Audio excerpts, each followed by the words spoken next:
আসসালামু আলাইকুম প্রিয় শিক্ষার্থীরা, তোমরা কেমন আছো?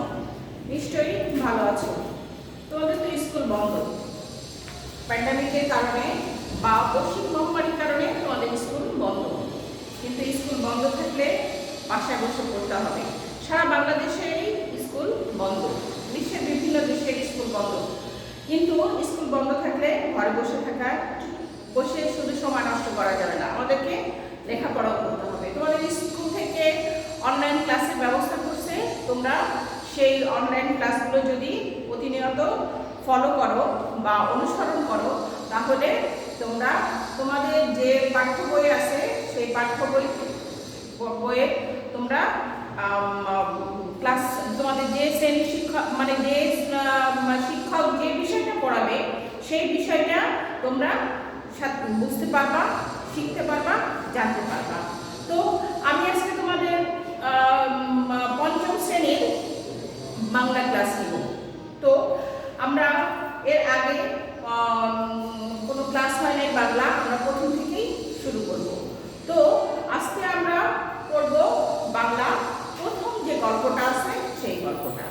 আমরা একটা নির্দিষ্ট জায়গায়, ধরো এরকম একটা নির্দিষ্ট জায়গায় আমরা বসবাস করছি, তাই না?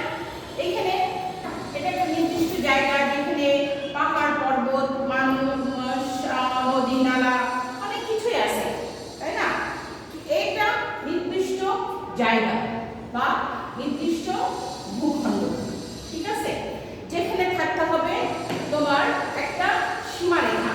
বললাম যে এই যে চারদিক দিকে এটাকে আটকানো, এটাই হচ্ছে সীমারেখা। আচ্ছা, এরপরে থাকতে হবে কি?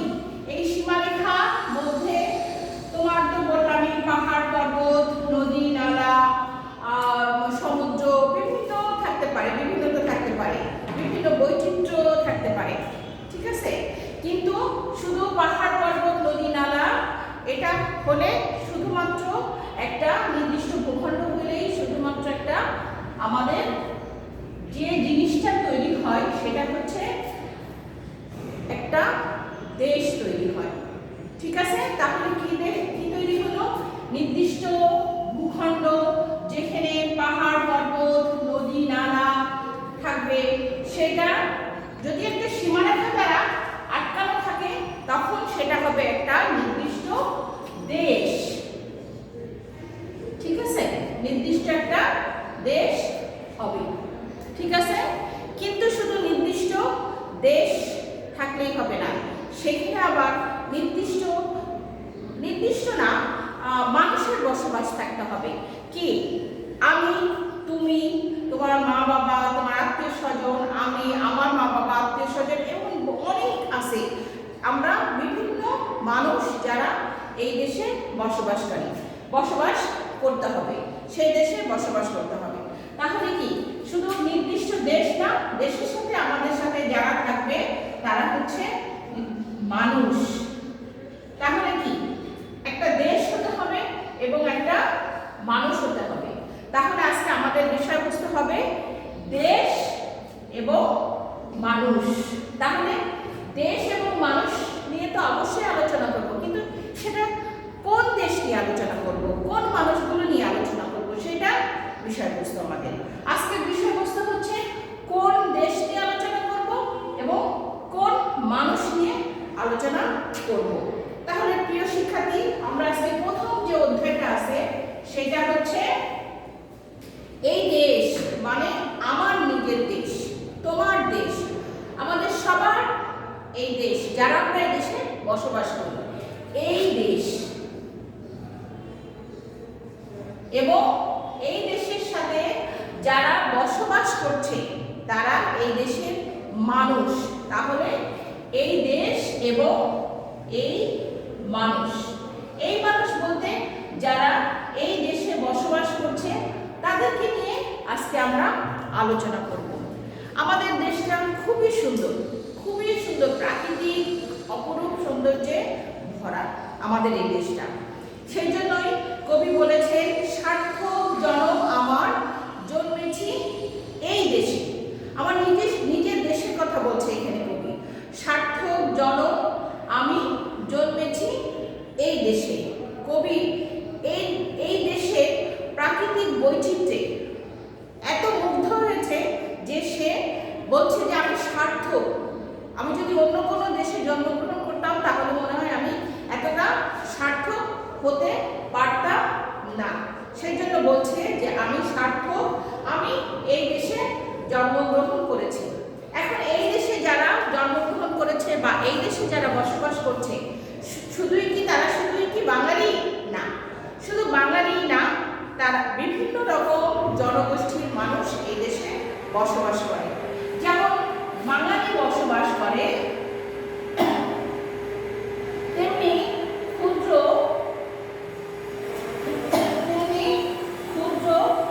জাতিসত্তার মানুষও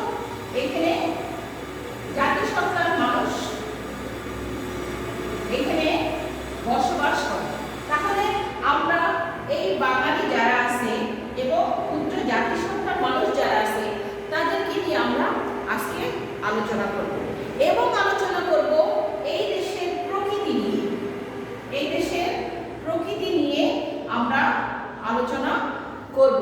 এই দেশের প্রকৃতি নিয়ে আমরা আলোচনা করব। তাহলে কি কি আছে? বাঙালি, ক্ষুদ্র নৃগোষ্ঠীর মানুষ এবং প্রকৃতি। এই হচ্ছে আমাদের আজকের মূল আলোচনার বিষয়। তাহলে প্রথমে আমরা বিভিন্ন, যেমন প্রকৃতি যেমন সুন্দর তেমনি বিভিন্ন মানুষ যারা বসবাস করছে এই দেশে তাদের বৈচিত্র্য অনেক সুন্দর। তারা বিভিন্ন বৈচিত্র্যের মানুষ যেমন বসবাস করছে তাদের বৈচিত্র্য তেমনই সুন্দর।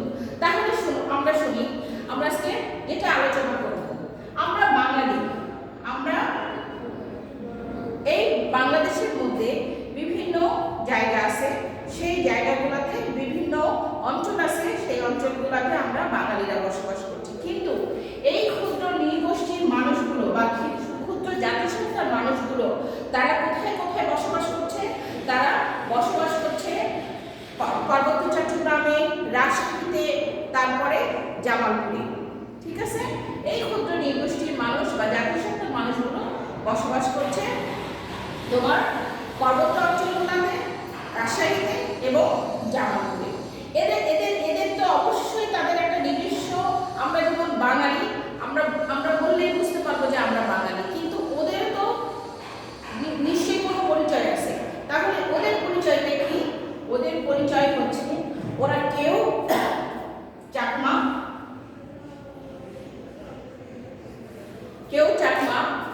কেউ মারমা, কেউ মুরাম,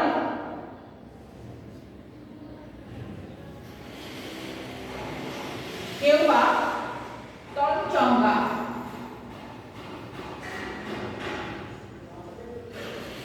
এই বিভিন্ন জাতিসত্তার মানুষগুলো আমাদের এখানে বসবাস করছে। ঠিক আছে, তাহলে আমরা যেমন বাঙালি, আমরা বিভিন্ন জায়গায়, বাংলাদেশের বিভিন্ন জায়গায় বসবাস করছি, তেমনি এই যে ক্ষুদ্র নৃগোষ্ঠীর মানুষ যারা চাকমা, যারা মারমা, যারা মুরং, তঞ্চঙ্গা, এরা হচ্ছে একটা নির্দিষ্ট জায়গায় বসবাস করে। যেমন পাহাড়িয়া অঞ্চলগুলোতে বসবাস করে, রাজশাহীতে বসবাস করে, তারপরে জামালপুরে। এখানে কিছু কিছু পাহাড়িয়া জায়গা আছে, সেই জায়গাগুলোতে তারা বসবাস করে। এরপরে কি আছে? এরপরে আছে হচ্ছে সাঁওতালরা বসবাস করে। তঞ্চঙ্গা, সাঁওতাল এবং রাজবংশী।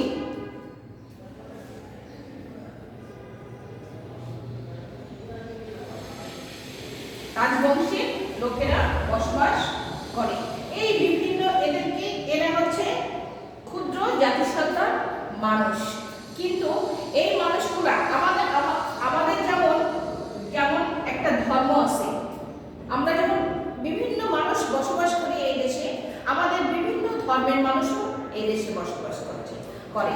বাঙালিরা বসবাস করে যারা, তাদের ভিতরে কেউ আছে মুসলমান, অধিকাংশ মুসলমান, কেউ আছে হিন্দু, কেউ আছে খ্রিস্টান, কেউ আছে বৌদ্ধ, কেউ মুসলমান আছে, কেউ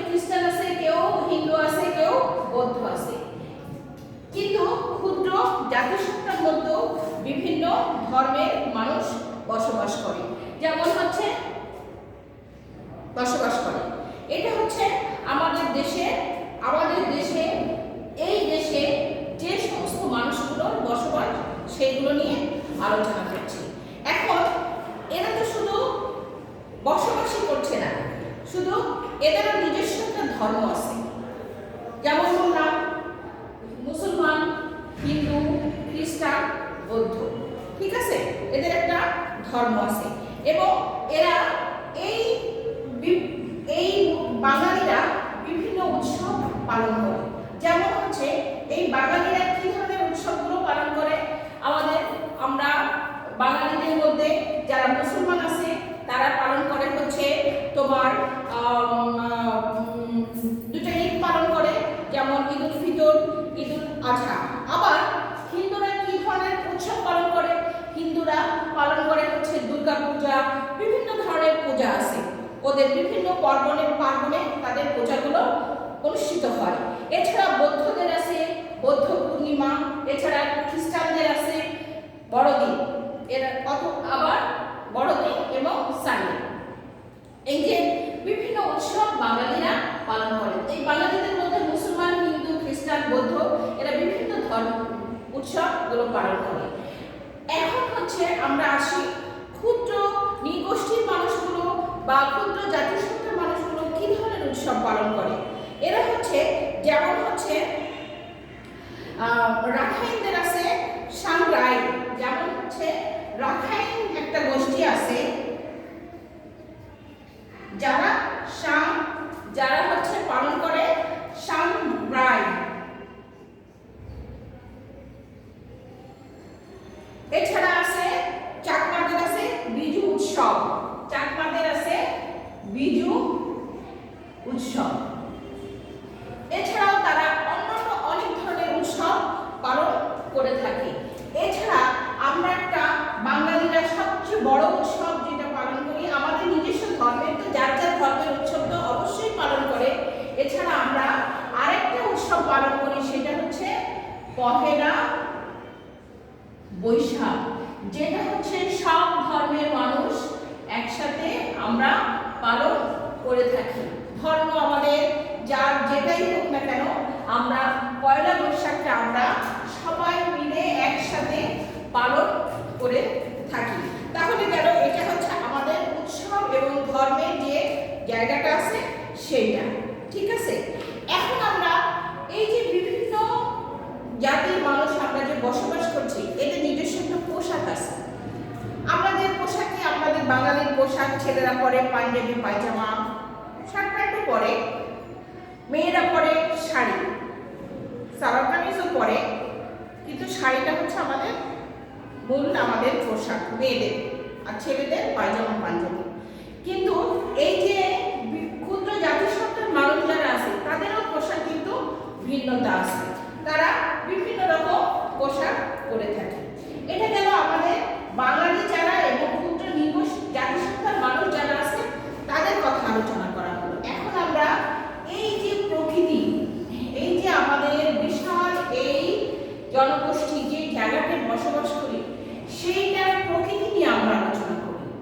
আমাদের বাংলাদেশ, আমাদের দেশ, এর প্রকৃতি বৈচিত্র্যময়, বিভিন্ন ঋতুতে বিভিন্ন রূপ ধারণ করে আমাদের প্রকৃতি আমাদের সামনে হাজির হয় এবং প্রত্যেকটা ঋতুই খুবই সুন্দর। যেমন এখন চলছে তোমাদের বসন্ত ঋতুটা সবচেয়ে সুন্দর, কারণ এই সময় প্রকৃতি তার বিভিন্ন রং নিয়ে আমাদের মাঝে উপস্থিত হয়। তাহলে কি হলো, আমাদের এই প্রকৃতি অনেক সুন্দর এবং অনেক বৈচিত্র্যময়। তাহলে কি প্রকৃতি এবং মানুষ বা জনজীবন নিয়ে আমরা আলোচনা করলাম। তারপরে কি করব, আমাদের এই প্রকৃতির ভিতরে বিভিন্ন সুন্দর সুন্দর জায়গা আছে, নদী নালা আছে, পাহাড় পর্বত আছে, সমুদ্র আছে। আমাদের এই দেশের মধ্যে, এই ভূখণ্ডের মধ্যে আমাদের বিভিন্ন রকম প্রকৃতি আছে, যেমন নদী নালা, গাছপালা, বন জঙ্গল। আমাদের সবচেয়ে বড় যেটা আমাদের প্রাকৃতিক সৌন্দর্য সেটা হচ্ছে সুন্দরবন, পাহাড়ি অঞ্চলগুলো। তাহলে এখানে প্রকৃতি বৈচিত্র্যময় এবং প্রকৃতি অনেক সুন্দর আমাদের। তাহলে আমরা বিভিন্ন মানুষ, বাঙালি সাথে ক্ষুদ্র নৃগোষ্ঠী প্রায় সুন্দর একটা প্রকৃতির মধ্যে বসবাস করছি। তাহলে এই সমস্ত জিনিস নিয়ে তৈরি হচ্ছে এই দেশ এবং এই দেশের মানুষগুলো। এবং আমাদের এই দেশের মানুষগুলো খুবই অতিথি পরায়ণ এবং তারা তাদের আত্মীয় স্বজন এই সমস্ত নিয়ে থাকতে ভালোবাসে। এই জন্য মানুষ মানুষের সাথে খুব বেশি মেলামেশা করে এবং তারা একজন আরেকজনের কাছে যেতে পছন্দ করে, কাছাকাছি আসতে পছন্দ করে এবং মানুষকে ভালোবাসতে পছন্দ করে। তো আজকে আমরা আলোচনা করলাম এই দেশ এবং এই দেশের মানুষগুলো নিয়ে। সেই পরিশেষে আমরা বলতে পারি এই দেশের নদী, আকাশ, প্রান্তর, পাহাড়, সমুদ্র সবই খুবই সুন্দর। এই দেশটা হচ্ছে আমাদের মা এবং এই দেশটা হচ্ছে আমাদের জননীর মতো।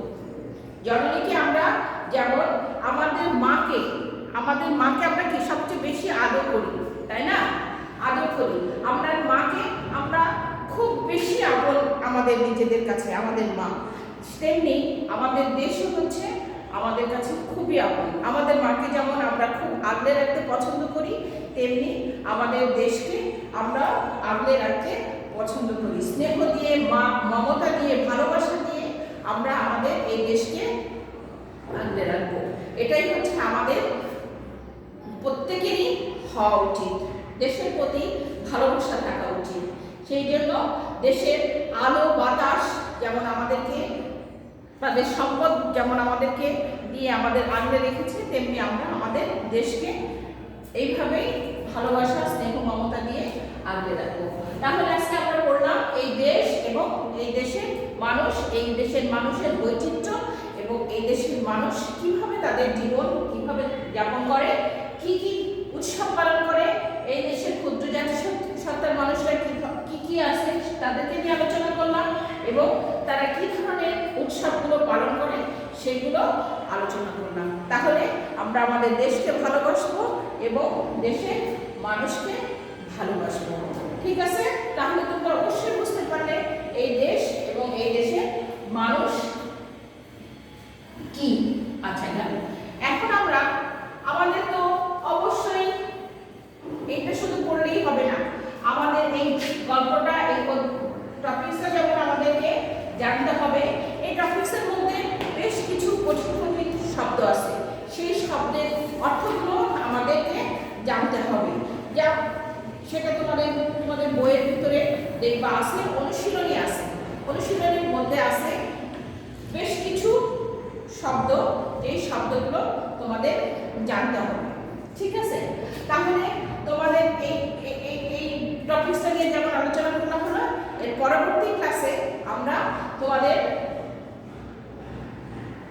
যে কঠিন শব্দগুলো আছে সেই শব্দের অর্থগুলো এবং এখানে তোমাদের দেশের মানে এই টপিকসে যে তোমার শব্দার্থ প্রশ্ন কি ধরনের হবে, কিভাবে হবে, সেগুলো নিয়ে আলোচনা করবা।